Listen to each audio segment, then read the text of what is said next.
The beach villa in Carmel wasn't just a house. It was where I learned to swim, to dream, to believe I was loved back when mom and dad still looked at me the way they looked at my sister. But as we got older, she became the favorite and I became invisible. Years later, they sold that villa behind my back, erased my name from everything, and handed it all to her. What they didn't know was that Grandma had left behind a secret will. And while they tried to bury me, I used it to bury their perfect story instead. I was 8 years old the first time I realized the ocean had a rhythm all its own. Our family's beach villa in Carmel by the sea sat just high enough above the shore to hear the waves without being swallowed by them. That house felt like magic then. Wide porch swings, the smell of sea salt clinging to every window frame, my grandmother's lemon bars cooling on the kitchen counter. Back then, everything felt equal. I had my place in that home just as much as anyone else. My sister Sabrina and I would race up the wooden stairs, barefoot, towels trailing behind us, our hair wet from the surf. She was younger by 3 years, full of energy and unfiltered joy. We'd sleep in bunk beds in the room with the skylight whispering secrets long after we were supposed to be asleep. Our parents, Thomas and Denise, were softer in those days. They laughed more. I remember Dad teaching us how to cast fishing lines off the rocky edge and Mom singing along with the radio while making grilled cheese sandwiches. There wasn't a favorite back then. Or maybe there was, but I couldn't see it. We were just two little girls chasing seagulls and fighting over who got the last piece of brownie. The world was still fair. That started to change around middle school. I was never the loud one. I liked books, painting, organizing my school supplies. I wasn't shy exactly, but I didn't command a room like Sabrina did. She sparkled. Teachers adored her kids, followed her around. Even strangers seemed to light up when she walked into a place. By the time she turned 12, she was already taller than me, prettier too, with thick blonde hair and a smile that turned heads. At first, I didn't notice how the conversations at dinner started revolving around her. Her new friends, her dance recitals, her funny jokes. I tried to speak up sometimes to talk about a book I read or the art project I was working on, but somehow the topic would swing back to her. And it wasn't just at home. Our relatives started bringing her gifts and telling me how lucky I was to have such a talented sister. I didn't resent her. Not then. I just tried harder. I got straight A's, joined the science club, even took piano lessons, though I hated practicing. I thought if I just kept achieving, they'd notice me again. But Sabrina always outshone me without even trying. She didn't need to study for tests and still got top marks. She'd get caught breaking curfew and Mom would laugh it off. When I accidentally knocked over a vase, I got grounded for a week. It was like the balance had shifted, and no one told me. The villa became the backdrop for my slow realization. Summers turned into silent competitions I kept losing. Sabrina got the bigger room. Sabrina got to invite friends. Sabrina got to skip doing chores because she had cheer practice or a headache or just looked too pretty to be bothered. One summer, I remember asking if I could invite my friend Rachel to the villa. Mom said maybe, but then Sabrina asked the same thing the next day, and suddenly we were hosting 5 girls from her dance team. I ended up sleeping on the couch while they took over my room and the upstairs deck. When I tried to join them, they made fun of my swimsuit. I told Mom and she said I was being sensitive, that I needed to learn to get along with people better. The worst part wasn't being ignored, it was being tolerated. Like I was this slightly disappointing placeholder daughter, not quite enough to deserve attention but too present to fully erase. Grandma Margaret was the only one who never treated me differently. She'd sneak me cinnamon rolls early in the morning before the others woke up. She'd ask about my school projects, actually listen. Once I overheard her scolding Dad after he brushed off one of my stories. I don't know what she said exactly, but I remember her voice firm and low and the way he rubbed the back of his neck afterward and mumbled an apology I never got. Over time, I stopped asking for anything. If I needed new shoes, I bought them myself. If I wanted to go somewhere, I figured out the logistics. Meanwhile, Sabrina got a car on her 16th birthday and a designer handbag for prom. They called it encouragement. I called it favoritism, but I never said the word aloud. The villa became hers in every way. Photos of her on the mantle, her dance trophies on the shelf. Even when I came back from college for visits, I felt like a guest.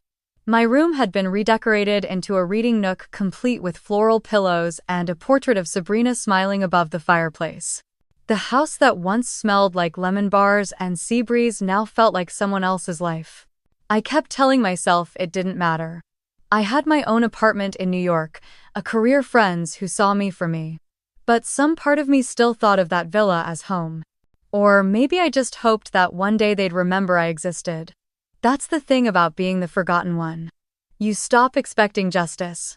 You settle for quiet survival, until someone takes even that from you. I moved to New York the summer I turned 18.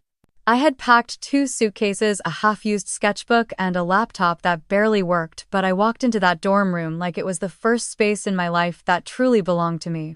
No pastel pillows I hadn't picked, no framed photos of Sabrina smiling down at me from every corner.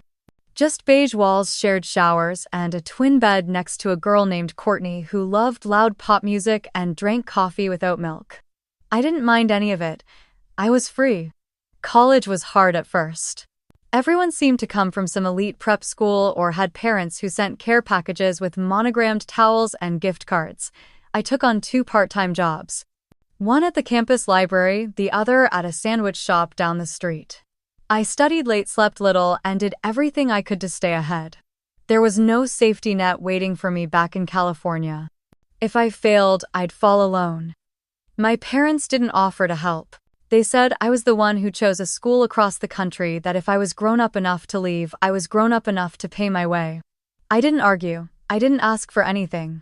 I just got to work. Meanwhile, Sabrina stayed in California. She enrolled in a community college nearby but barely went to class. By 20, she had built a following online, posting makeup tutorials and brunch photos. Somehow, every new follower came with a new gift. A trip to Palm Springs. A free teeth whitening kit. A brand deal for swimwear. My mom shared every one of her posts on Facebook with captions like, "So proud of my beautiful girl," and "Future star in the making."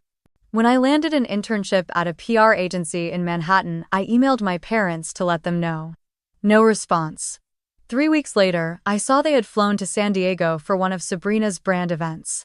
She was standing on a stage smiling beneath a banner that said, "Beauty that shines from within." I stared at the photo for a long time, wondering what exactly she had within her that made them so devoted. By the time I graduated, I had already been offered a full-time position. I didn't go home that summer. I moved into a studio in Astoria with walls thin enough to hear my neighbors' nightly karaoke but enough space to breathe. I bought a small plant and named it Florence.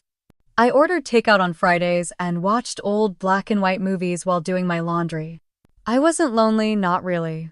I had friends from work, people who valued my opinion. I was moving up, eventually becoming the youngest account manager at the agency, then a senior associate, and finally a director. My name was on campaigns that won awards. Clients requested me by name. I had carved out something real from nothing. And still, when the holidays rolled around, there was no call, no invitation. Sabrina posted photos of perfectly set tables at the villa, her in matching pajamas with mom and dad. Sometimes Grandma Margaret was in the background, smiling softly, looking smaller each year. I wondered if they made her feel like a guest too. The only person who kept in touch consistently was Grandma. She emailed me every few months short notes with updates like, "The gardenia is blooming early this year," or "I saw a bluebird on the fence and thought of you." I always wrote back. Sometimes I'd send her photos from Central Park or of a new painting I had started and never finished. She never asked why I didn't come home. She never pushed. One year she mailed me a scarf she had knitted. It was deep green and uneven at the edges, with a note that said, "I made this during the rainstorms." I wore it that whole winter, even though it didn't match anything I owned. There were moments when I thought maybe I should try harder. Call Mom. Send Sabrina a message. Reach out and pretend the distance wasn't carved by years of being passed over. But every time I picked up the phone, I remembered all the holidays spent alone, the birthdays that went unacknowledged, the silence after every achievement. Instead, I poured myself into work. I loved the thrill of crisis management, the long nights of strategy meetings, the way I could help brands tell stories that mattered. I stayed late without being asked, mentored new hires, gave talks at networking events. I had something they couldn't take from me. Or so I thought. Then, one afternoon, I opened an email from Bryce Hamilton. He was a realtor back in Monterey County, someone I hadn't spoken to since high school. We'd been in the same English class, once partnered for a project about The Great Gatsby. His message was short. "Hey Mads, not sure if this was a mistake, but your family's villa just went up on a private listing. Thought you'd want to know." Attached was a link to a real estate site. There it was. 5-bedroom ocean view villa in Carmel by the Sea. Listed for just under $2.3 million. Photos of the deck we used to sunbathe on, the kitchen with the blue tile backsplash. I had helped Grandma choose the reading nook where my old bed used to be. There was no mention of me. No sign I had ever lived there. For a long time, I just stared at the screen. My chest felt tight, like I had run a mile without breathing. I clicked through each photo slowly, trying to find something, anything that still felt like mine. But every room had been staged, stripped, wiped clean. They were selling the only place I had ever thought of as home. And no one had even told me. I didn't even know I was dialing her number until I heard it ringing. My hand was shaking, phone pressed too hard against my ear, eyes still fixed on the listing. Mom picked up on the second ring. Her voice was flat, like she'd just come out of a nap. "Hi honey, everything okay?" The question hit harder than I expected. I tried to keep my voice steady. "Is the villa really up for sale?" She paused. I heard the faint sound of a spoon hitting a mug, maybe coffee being stirred. Then she exhaled, like I had asked something exhausting. "Yes. We decided it was time, So it's true. You didn't think I should know." Another pause, longer this time. "Madeline, you haven't lived here in years. You made your choice. This has nothing to do with you." I bit down hard on the inside of my cheek. My throat burned. I had prepared myself for excuses, some weak attempt at justification. But this wasn't even that. This was dismissal. Cold and practiced. "I'm part of this family." Her tone didn't change. "You left, sweetie. You moved on. It's not like we thought you'd be interested in anything here. Sabrina's been helping with everything. She's taken care of the maintenance, met with the agents. It's her home now, really." I stood up too fast, my chair scraping the floor behind me. I didn't even say goodbye. I ended the call with my thumb and stared at the screen like it might apologize. The villa was always home. Even when it stopped feeling like one. Even when they started treating me like an afterthought, it was the place that held the parts of me they couldn't touch. My childhood drawings in the attic. The names carved into the wood frame behind the laundry room. Grandma's handwriting on the pantry labels. I thought about Sabrina giving tours to buyers, pointing out the view from the upstairs deck like it was hers to offer. About strangers walking through the rooms, wondering where to put their furniture. That night, I barely slept. I sat on my living room floor, laptop open, searching for anything that might show my name tied to the property. Nothing. The deed was in my parents' names. No mention of a trust, no co-ownership. It was like I had never existed. The next morning, I called Grandma. She picked up with that soft, familiar warmth that never wavered. "Maddie, sweetheart, it's so good to hear your voice." I tried to speak, but my words caught. It wasn't just the betrayal or the shock. It was the way she sounded, happy just to hear from me. Like I still mattered. "Are you okay?" she asked, concern rising in her voice. I'm not." I told her everything. About the listing. About Mom's voice on the phone. About the way it felt like someone had erased me with a single keystroke. She didn't interrupt. Not once. When I finally finished, she was quiet for a long moment. "I think it's time we had a proper talk," she said. "Can you come out here tomorrow?" I nodded, even though she couldn't see me. Yes, I can." She told me to meet her at the little cafe near Ocean Avenue, the one with the blue umbrellas and the lemon scones I loved as a kid. I booked a last-minute flight that afternoon. Took time off work. Told my assistant to hold all meetings until further notice. I couldn't stay in New York while they sold off my past like a weekend estate sale. Flying into Monterey felt surreal. The coastline came into view like something out of a memory. Familiar but changed, like it belonged to someone else now. I rented a car and drove the 30 minutes to Carmel, watching every bend in the road for something that would make it feel like home again. Grandma was already sitting at a corner table when I arrived, a cup of tea in front of her, her silver hair tucked neatly behind her ears. She stood when she saw me and wrapped me in a hug that made my chest ache. "You look tired," she said. "I feel tired." We sat. The waitress brought me a coffee without asking. Grandma must have told her. It was still how I liked it. Strong, no sugar. "I don't know how much you know," I began. "Probably more than you think," she said gently. She reached into her bag and pulled out a slim folder. My name was written on the tab in her handwriting. Inside was a stack of documents neatly clipped, aged slightly at the edges. "This is my will. I updated it in 2015. I looked at her confused. "There's a clause about the villa," she continued.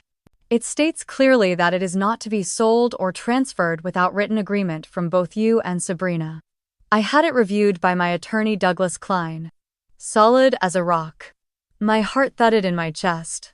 "They never told me about any of this," I whispered. "I know, I had hoped. I suppose I had hoped your father would respect it. But things have changed, haven't they?" I nodded slowly, flipping through the pages. There it was, black and white. My name. My right. "Why didn't you say anything sooner?" She looked at me with tired eyes that had seen too many years and too many disappointments. "Because I thought maybe this family could find its way back to each other without needing reminders of what's fair and what isn't." I was wrong. We sat there in silence for a while. Outside, the sky was turning gold, the ocean breeze rolling in through the open window. "You don't have to let this go, Maddie. You have every right to speak up. Every right to fight for what's yours." I folded the folder and slid it into my bag. "I think I will." Grandma didn't say much after that. She just reached across the table and squeezed my hand like she had done when I was little and too scared to sleep alone. The folder with the will sat heavy in my bag, heavier than it should have for something that only weighed a few ounces. But it carried years of silence, of exclusion, of being erased with a smile and a shrug. Before we parted, she handed me a business card. Douglas A. Klein, attorney at law. Carmel, California.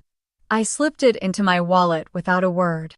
My hands were trembling by the time I got back to my rental car. I sat there for a few minutes, letting the air conditioning cool my face, trying to decide if I felt more angry or relieved. In the end, it was both. Anger that they'd done it without telling me, without even pretending I mattered. Relief that I wasn't crazy. That I wasn't imagining the injustice. There it was in writing. A legal document that proved I still had a place in this family, even if they had done everything possible to make me feel like I didn't. I drove back to my hotel in silence. The road curved along the coast, the sky melting into that familiar golden haze that always made the sea look like it was holding its breath.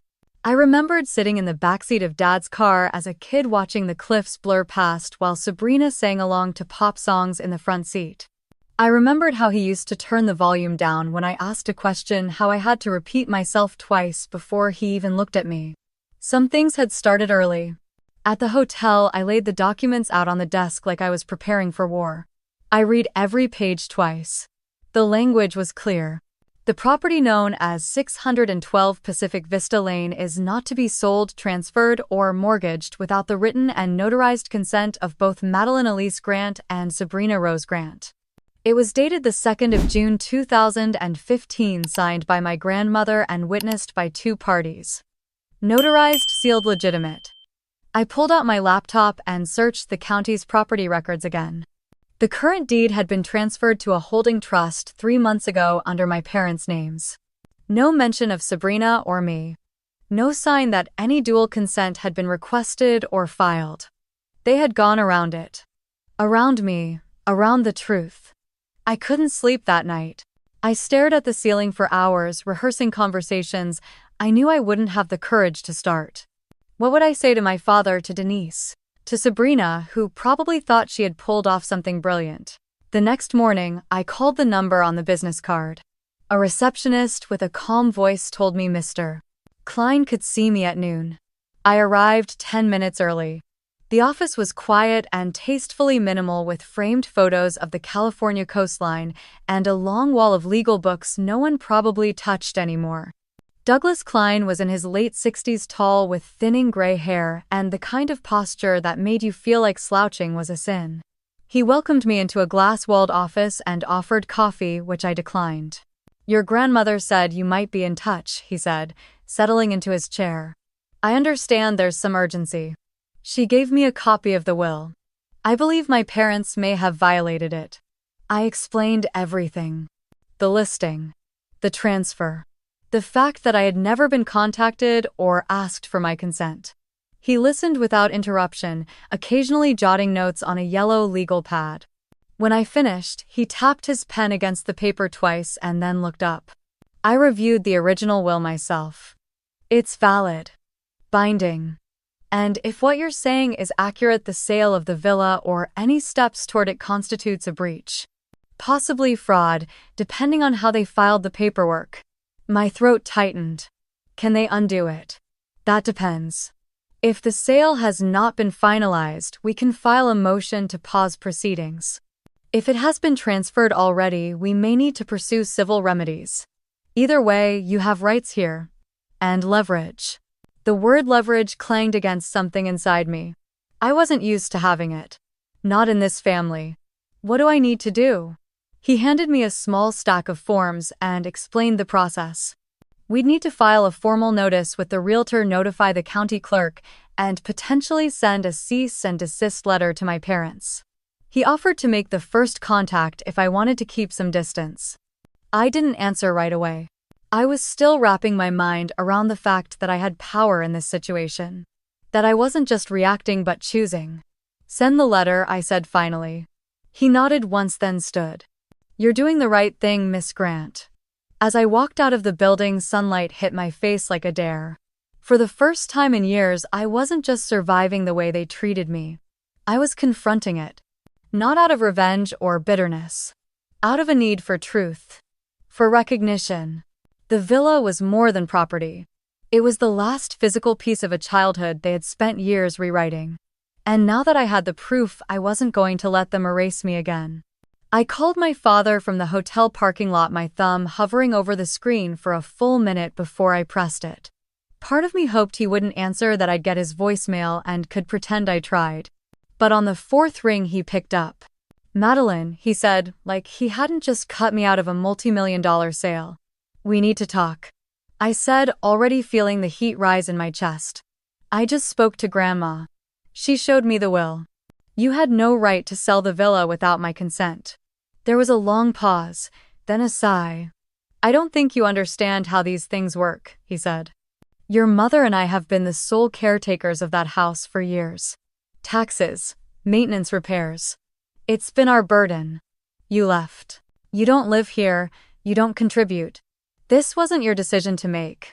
That house was part of Grandma's estate," I said, my voice sharper than I intended. "And, according to the will, you had no legal right to sell it without both my and Sabrina's approval. It's just a technicality, Madeline. You're not involved in the family affairs anymore. You've built your life in New York.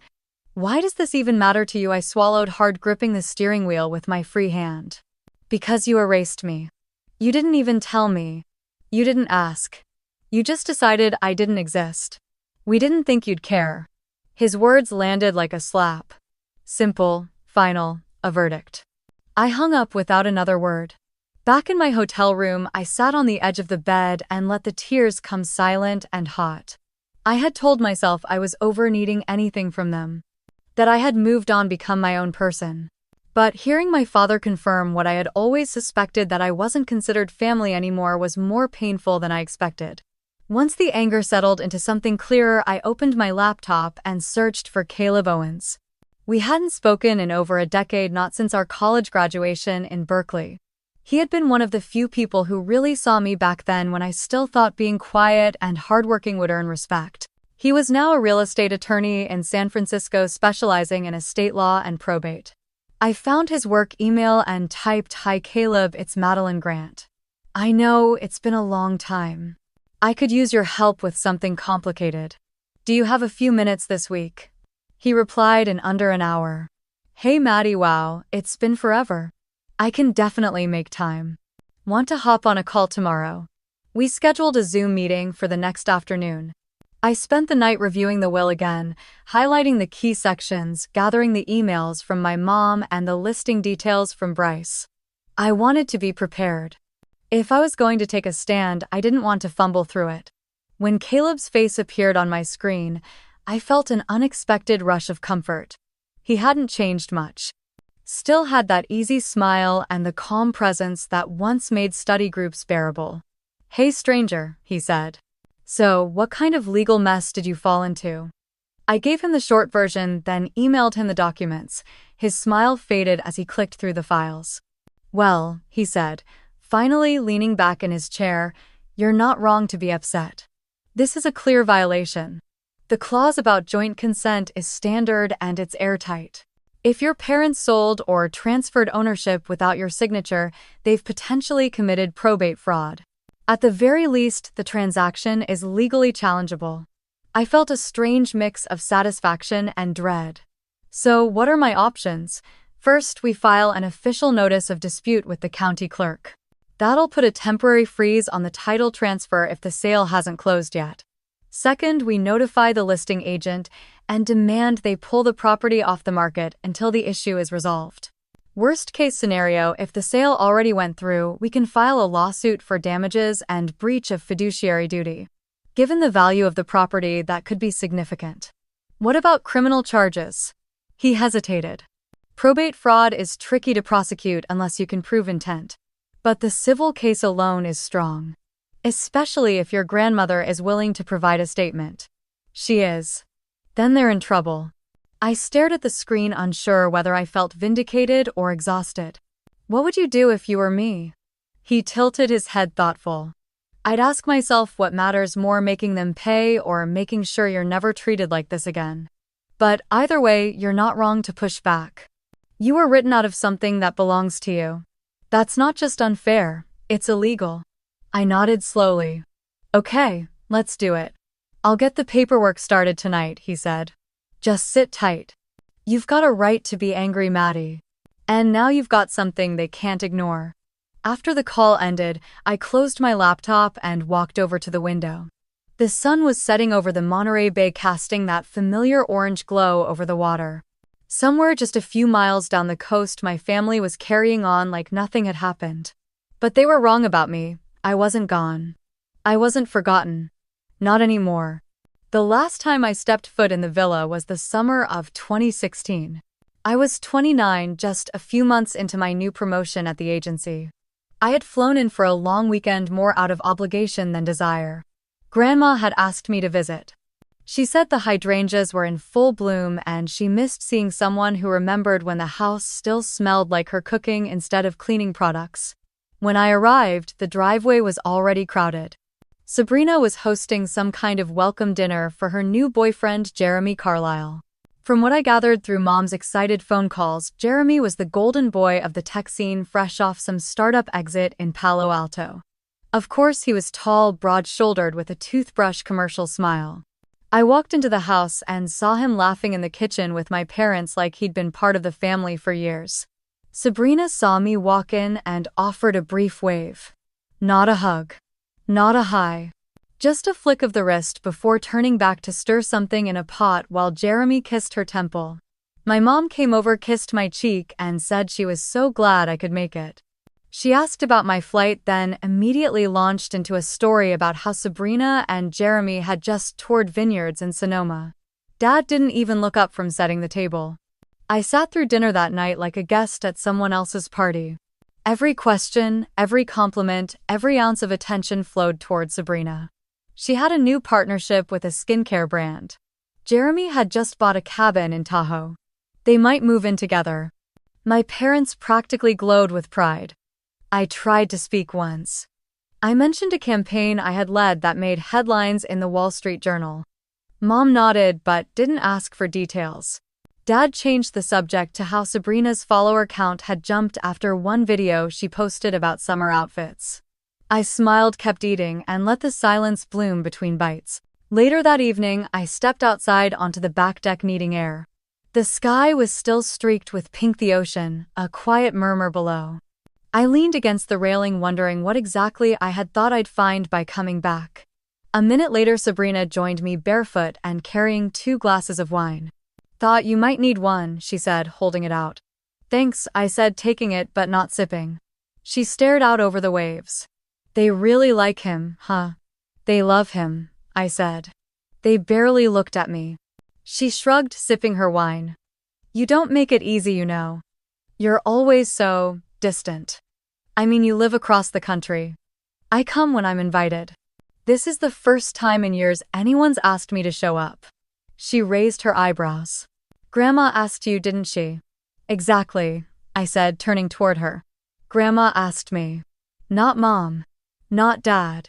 You think I enjoy walking into a house where I feel like a forgotten photograph?" She tilted her head, amused. "Madeline, you always take everything so personally. It's not my fault they like having me around." I gripped the railing harder. "Do you even realize how privileged you are? Everything handed to you. Every door opened before you knock. They rearranged their lives around your whims and gave me rules. You don't see that." She smirked, that same little curl of the lips she used when she got away with something as a child. "Maybe they just love me more." Her voice was light, but it landed like a blow. I turned away, not trusting myself to speak. After a moment, she added, softer but with no less edge. "It's not my fault if I'm easier to love." I stared out at the ocean, the salt air suddenly sharp in my throat. I didn't respond. I didn't trust myself to. A lifetime of swallowing words sat behind my teeth like broken glass. The next morning I packed before sunrise. I left no note. No goodbye. I slipped out while the house slept quiet as a ghost. That was the last time I saw any of them in person. The years that followed hardened the memory like amber. I buried it under work, under routines, under layers of self-sufficiency. But I never truly forgot the way she looked at me that night, like my hurt was a joke she had already won. Now, standing in a Monterey law office with documents that proved they had stolen something real from me, I understood why that memory had never fully let go. They hadn't just pushed me out of their lives. They had convinced themselves I was never part of it. Caleb moved fast. Within 48 hours, he had drafted and sent a formal notice of legal dispute to the listing agent, escrow manager, and the Monterey County Recorder's Office. The letter cited breach of testamentary clause, lack of proper consent, and the risk of fraudulent conveyance. He also requested a temporary hold on any pending transactions until the matter could be resolved. It was the kind of language that made realtors sweat and buyers back off. By Thursday morning, the listing was pulled offline. No explanation, no press release. Just gone. But in a small coastal town like Carmel by the Sea, silence travels fast. I knew it wouldn't be long before word got back to my parents. The villa wasn't just a home, it was their favorite trophy.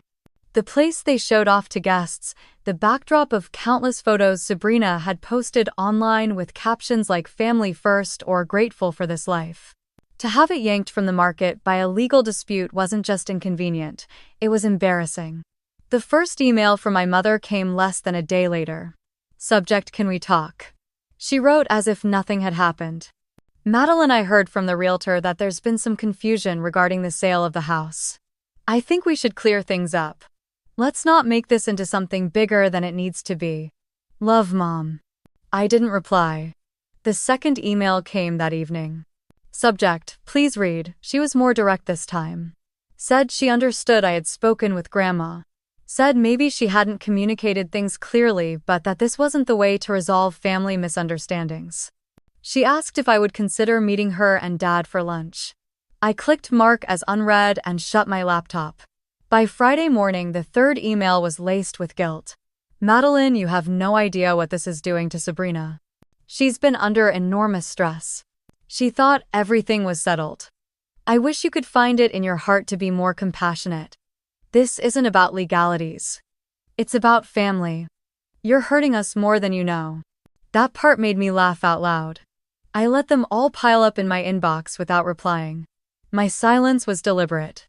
After a lifetime of being dismissed and overlooked this time, I wanted them to sit in their own discomfort. And that's when the unexpected message came. It was a voicemail from a number I didn't recognize.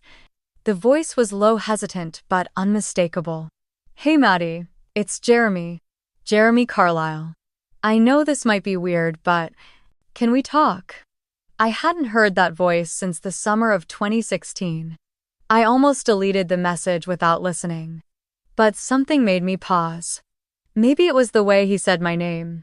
Or maybe I just wanted to know what kind of role he was playing now. I called him back later that evening. He picked up on the first ring. "Madeline. Thanks for calling. What do you want?" "I'm not trying to stir things up," he said quickly. I think you deserve to hear this from me." He paused, then continued. "I broke up with Sabrina 2 weeks ago. I moved out. It's done." "Why are you telling me?" "Because I found out about the will. And the villa. And everything she's been lying about. She told me you were out of the picture, that you'd abandoned the family, that she inherited everything. But now seeing what's happening, I realize I was lied to just like you were. You believed her." I did. At first, she was so sure of herself. The way she spoke about it, it didn't even occur to me to question it. She said the house was legally hers. That your grandmother had cut you out. That you were unstable. Bitter. I didn't know any better. And now I know I spent 4 years with someone who has no idea what honesty means. Everything was for show. For the feed. For the illusion of being adored. She used me to build her brand. I thought we were building a life together, but I was just part of the props. There was a long pause on the line. "I'm not looking for sympathy, Maddie. I just thought you deserved to know you weren't the only one they tried to erase." She made me think I was her partner. But I was just another tool. I sat down slowly on the edge of my hotel bed, staring at the faint light blinking from my muted television. Did she know the will said both of us had to sign? She did. I saw the document. She said it was outdated. That your grandmother would never contest it. That you were irrelevant now. I didn't question it. I should have. I exhaled, steadying the knot forming in my throat. "Thank you for telling me. I wish I had figured it out sooner," he said. "Before I let her use my name, my contacts, my friends. She burned every bridge. And she's about to learn that people remember who lies." He didn't say goodbye, he just hung up. I sat there letting the weight of his words settle in my bones. Sabrina hadn't just lied to me, she had lied to everyone. And for years no one questioned her because she looked like the girl who deserved everything. Now all of it was unraveling. Not because I had screamed or begged for justice, but because I had finally decided to stop playing along. And I wasn't done yet. Under normal circumstances, I wouldn't have checked her page. But now, knowing what I knew and what Caleb had already set in motion, I typed her name into the search bar and pressed enter. Her account was still public, still branded in soft tones and ocean light. Still filled with curated images of perfection. Aerial shots of brunch tables. Videos of her walking barefoot on the villa's stone patio, wind catching her silk robe. Captions like "Home is where you feel loved" and "Gratitude first, always." But the comments were new. They had started flooding in 3 days ago. First a trickle, then a wave. I scrolled through them slowly. "Is it true you stole the house from your sister? Wow. All that sunshine can't hide a rotten core. You should be ashamed." Unfollowed. Brand partnerships dropped like dominoes.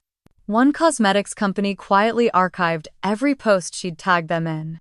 A boutique skincare brand issued a statement saying they had no ongoing collaborations with Sabrina Grant. Her most recent paid post had hundreds of replies calling her a liar. The cracks were visible. Not just in the comments but in the images themselves. She had stopped posting for 3 days. Then came a story, just text on a pastel background. "Sometimes life throws things at you that you don't deserve. I'm doing my best. Please be kind." I almost laughed. She was doing her best now that her world was crumbling. But she hadn't spared a thought for me when she was up there high above consequence.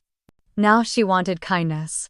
The story vanished after 24 hours, but the damage remained.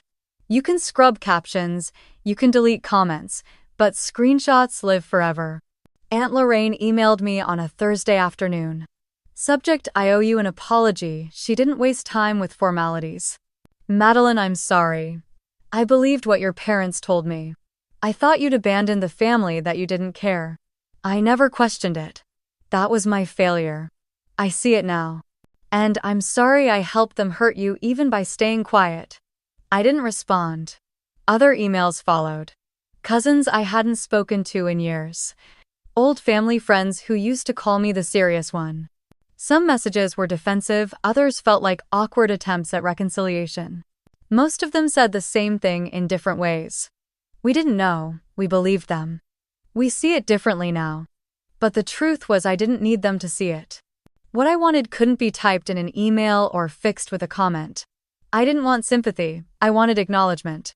Not performative regret, but quiet truth.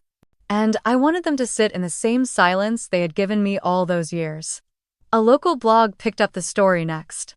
Then a lifestyle columnist in San Jose wrote a longer piece.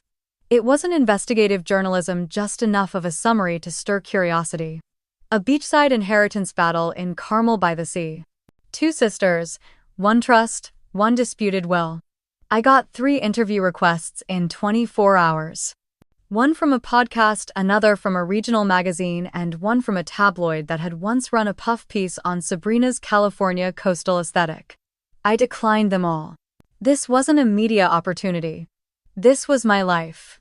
My loss. My inheritance. My name. I wasn't interested in letting strangers define my story. For once I had the power to write it myself. And the next chapter didn't need a spotlight. It needed peace. Still, I checked the headlines. I watched Sabrina's digital world unravel the way she had constructed it so carefully. I saw the light dim behind her eyes in new photos. I noticed how the sponsored posts slowed then stopped, how her likes dropped, how her followers thinned. It wasn't revenge. Not exactly. It was accountability. Grandma called me one evening just after sunset. I heard from Lorraine, she said. Sounds like she finally pulled her head out of the sand. I smiled faintly. People are trying to backpedal now. Acting like they never chose sides. They always choose sides, Maddie. Most just pretend neutrality afterward. She asked how I was holding up. I told her the truth. I'm okay. Better than I thought I'd be. Good. Because you're the one who told the truth, and you didn't need to shout to be heard. I hung up with tears in my eyes. Not from sadness, from something deeper. A kind of release I hadn't felt in years. I hadn't lost anything. They had. They lost the chance to do the right thing. To admit they were wrong before it was too late. And now the world was finally seeing what I had known all along. Beneath the glow, beneath the perfect light, Sabrina's kingdom was made of mirrors. And now one by one they were cracking. The letter arrived on a Wednesday. It was thick cream-colored with my name written in my father's handwriting across the front in his deliberate blocky print. I stared at it for a long time before opening it, turning it over in my hands like it might dissolve. Part of me thought about tossing it unopened into the hotel trash can. Another part wanted to know how he'd try to justify everything now that the walls were falling in. Inside was a folded sheet of stationery with the family crest embossed in the corner. I didn't even know we had a family crest. Madeline, it began. I'll get straight to the point. The current legal situation is hurting all of us. If you're willing to withdraw the claim, we are prepared to negotiate a revised agreement, one that includes a fair distribution and recognizes your role. Let's not drag this through the courts. No one wins in that scenario. Your father, Thomas Grant, no apology, no acknowledgement of wrongdoing. Just an offer tied neatly in the language of compromise. But the truth was the only reason he wanted to negotiate now was because I had leverage. And that leverage wasn't going away. I set the letter down and turned to my phone. A new text message lit up the screen. It was from my mother. Sabrina's not eating. She barely leaves her room. You've made your point. Is this what you wanted to see your family fall apart? I didn't respond. There was nothing to say to people who only reached for kindness when they were cornered. Nothing to say to people who only saw me when I threatened what they cared about. That night, I drove to Grandma's house. She was waiting for me with 2 mugs of peppermint tea and that calm look she always wore when the world got noisy. "They wrote to you, didn't they?" "Yes." "Are you surprised?" "Not really." She studied me for a moment. "You have every right to do what you're doing, Maddie." They crossed a line. "You didn't." "But let me ask you something." I nodded. "What do you want this to mean when it's all over?" I hesitated. No one had asked me that. Not even myself. What did I want this to become besides justice? I don't know. That's fair. But think about it. You've already exposed the lie. You've already protected the truth. Now you have to decide if this ends with revenge or something better. She reached across the table and placed her hand on mine. Don't let emotion make your decision. Let principle do that. Use your power wisely. That's how we make peace with ourselves later. The words sat with me long after I drove back to the hotel. I stared at the ceiling most of the night, replaying everything. My father's arrogance, my mother's guilt, Sabrina's deception, the villa, the silence. The years of pretending nothing was wrong, of swallowing every slight, every dismissal, and now a letter offering money to forget. By morning I knew what I had to do. I called Caleb. He picked up immediately. "I was wondering when you'd call," he said. "They reached out." I figured. They must be scrambling by now. They're offering a revised split if I drop the dispute. He paused. "How do you want to handle it?" "I want them to admit what they did. In writing. Not just to me, but legally. I want a formal acknowledgement of the will. I want the deed reinstated. If they want to talk percentages, they can do it after they undo the fraud." "You're asking for full reversal before negotiation." "Exactly. No middle ground. No handshakes. They can't pretend this was a misunderstanding. They knew what they were doing. They were hoping I wouldn't find out." Caleb's voice was calm, but I could hear the edge of satisfaction. "You're thinking clearly. That makes our job easier." "I also want a clause in writing," I added. "They're never to list or sell that house again without full written consent from both me and Grandma. And I want it notarized." "I can draft that today," he said. "If they're serious, we'll know soon enough. If not, we'll proceed to formal litigation."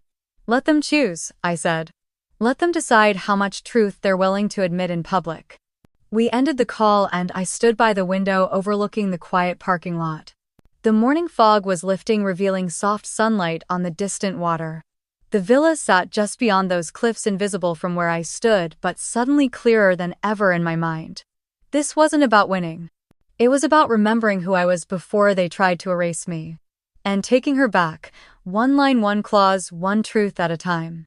The morning started with coffee and silence, the kind of quiet you don't question because it feels earned. I was still in my robe when the email landed in my inbox. It came from Douglas Klein's office, marked urgent and addressed to both my legal team and the Grant family representatives. I opened the file and read every word twice. The tone was unmistakable. Clear, sharp, unapologetic. Douglas had laid it out with surgical precision. The letter declared that the attempted sale of the villa had violated the terms of a still active will. That Sabrina's signed consent was not sufficient. That the forged or absent documentation regarding my agreement amounted to a breach of probate law. And most damning of all, that the property transfer had been initiated in bad faith by the parties who knew the legal risks but proceeded anyway. If corrective action was not taken within 10 business days, formal litigation would commence. The letter outlined the financial, reputational, and potentially criminal implications with calm, devastating finality. I read it again and felt my heart settle into something still. Something grounded. I didn't need to win. I just needed them to know I wasn't bluffing. I set my laptop aside and stood by the window, watching a line of fog lift off the Monterey coastline. It was all so different from the way this began. I had come here feeling like an outsider. Like I was grasping at something long gone. But now, with each document, each clause, each call to accountability, I felt myself returning to the center of the story they tried to erase me from. My phone buzzed with a video call request. I didn't recognize the number, but I had a feeling. I hesitated, then answered. Sabrina's face filled the screen. She wasn't wearing makeup. Her hair was tied up messily and she looked exhausted. Puffy eyes. A slight tremble in her bottom lip. She didn't speak at first. Just looked at me like she wasn't sure if I was real. Finally, she said quietly, I got the letter. I nodded, saying nothing. We didn't think it would go this far. You didn't think I'd fight back. She swallowed hard. Her eyes were glossy and she blinked quickly like she was trying to stop a dam from bursting. I didn't think you'd care about the villa that much. That's where you were wrong. Her voice cracked. I'm sorry, Maddie. I really am. I thought you didn't want anything to do with us anymore. You never came home. You never asked about the house. Because I knew I wasn't welcome. She looked down. I was stupid. I was selfish. I let Mom and Dad convince me that this was fine, that it was already mine. Was that enough for you, number? Not anymore. I leaned forward slightly, my voice low but steady. This was never about the house, Sabrina. She looked confused. Then what? It was about what the house represented. A place I belonged. A place we all did. Until you decided I didn't count anymore. You didn't just take property. You erased me. You made me invisible in my own family. I never wanted that, she whispered. But you never stopped it either. Her eyes filled and overflowed. I saw her wipe her face with her sleeve small and fragile on the screen. Do you remember the summer of 2016? She nodded. You brought Jeremy. You paraded him around like a prince. Everyone catered to you and no one asked how I was doing. I was there and somehow completely not. I didn't know what to say then, she admitted. You still don't, I said. But I'm trying. Trying doesn't fix what's already broken. It only matters if it leads to something real. Are you ready for that? She nodded. Slowly. I could see the weight settling. We'll sign whatever we have to. We'll undo the transfer. I'll talk to Mom and Dad. You shouldn't have to convince them. They should have done that years ago. I know. There was a pause, long and thick. You hate me now, don't you? I exhaled. Number, I don't hate you. But I don't trust you either. That hurts. It should. She nodded again. What happens next? Caleb will send over the new documents. If your team signs them and files the correction, we won't proceed with the lawsuit. But there will be no private side deals. No rewriting history. Okay. And I want a formal letter of acknowledgement. One that states I was always a rightful heir. That the previous transaction excluded me illegally. That's fair. The silence grew heavier. Do you think we'll ever be okay again? I stared at her. Really looked. Maybe. But not now. She nodded, wiped her face again, and ended the call without another word. I sat there for a long while, phone still in my hand, feeling the strange hush after a storm. It wasn't closure. Not yet. But it was the first honest moment we'd had in years. And maybe that was enough for now. The villa had already been stripped down to empty walls and silent corners when the legal dust began to settle. No more velvet throws, no driftwood sculptures, no lingering scent of rosemary from the kitchen. Just echoing rooms and distant seagulls outside windows that no longer framed memories. But I wasn't going to stand in that place again. Not literally. That part was done. The question now was what I wanted to do with what I had earned, not in money but in moral ground. Caleb and I met one final time across a quiet table at a coffee shop tucked into a corner of Pacific Grove. He had a folder in front of him, the kind you don't bring unless everything's been signed, sealed, and dusted off. It's over, he said, simply sliding the papers toward me. No further contact from their attorneys. They signed and filed the transfer reversal and the deed addendum. You're reinstated as legal co-heir. And the sale canceled, permanently. The buyers pulled out, the escrow account was closed. The house is back under your family's name, jointly held between you and Sabrina. I looked at him over the rim of my cup. And you believe them? He gave a tired smile. Number. But I believe their fear outweighed their pride. For now. I nodded. That's when I placed a thin envelope on the table and slid it toward him. He opened it slowly, reading my handwritten note. You want to set up a charitable trust? Yes. In Grandma's name. All the funds from the canceled sale. Every last dollar. He looked at me unsure. You're walking away from over 2 million. Number. I'm repurposing it. He leaned back. And the trust, what would it do? Help women. Specifically women who were pushed out of their homes, denied inheritance, gaslit by their own families into thinking they didn't deserve what was theirs. Legal support. Transitional housing grants. Tuition coverage. Real help. His face changed then. Not with surprise, but something closer to respect. And you don't want your name on it, I shook my head. Just Grandma's. She saw me. Believed me. Protected me. That's enough legacy for both of us.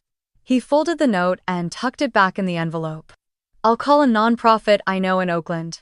They already work with domestic cases. We'll make it happen. Thank you, I said quietly. It took 10 days to finalize the setup. In that time, I received no phone calls, no emails, no acknowledgements from anyone in the family. It was as if I had simply disappeared again. Only this time, I wasn't erased, I had chosen to step back. Then one morning, while scrolling through a friend's Facebook post about Monterey art festivals, I saw it. A link to a small local news outlet with the headline, Grant Family Donates Proceeds from Villa Sale to Community Fund. The article was short and vague. No mention of lawsuits, no mention of me. It credited the family with establishing a women's assistance fund in honor of a beloved family matriarch, but said the gesture had been made quietly without fanfare. There were quotes from the nonprofit's director about how timely and impactful the funding was. There were no photographs. Just a picture of the villa empty, its white walls glowing against the sea air. I read the article twice. I clicked the link 3 more times that day. And each time it settled more deeply in me. I wasn't mentioned. Not once, but I knew. I knew where the money came from. I knew whose fight carved space for it to exist. I knew who had carried the weight when no one else would. And I also knew this legacy didn't need credit, it needed action. A week later, Grandma and I sat on her porch with lemon tea watching the sun melt into the water. I saw the article, she said, folding the printout she'd brought with her. I nodded. They're taking credit. Let them. She turned to me, her eyes fierce but calm. That fund will help people, Madeline. Women who've been told their stories don't matter. That's more powerful than a name and a byline. It's enough for me. It should be. We sat in silence for a long while. There was a peace in the air I hadn't felt in years. Not because the world had made itself fair, but because I had chosen something better than resentment. I had chosen to leave the past as it was, flawed, painful, real, and build something that moved forward. I stood up as the wind picked up, brushing a strand of hair from my face.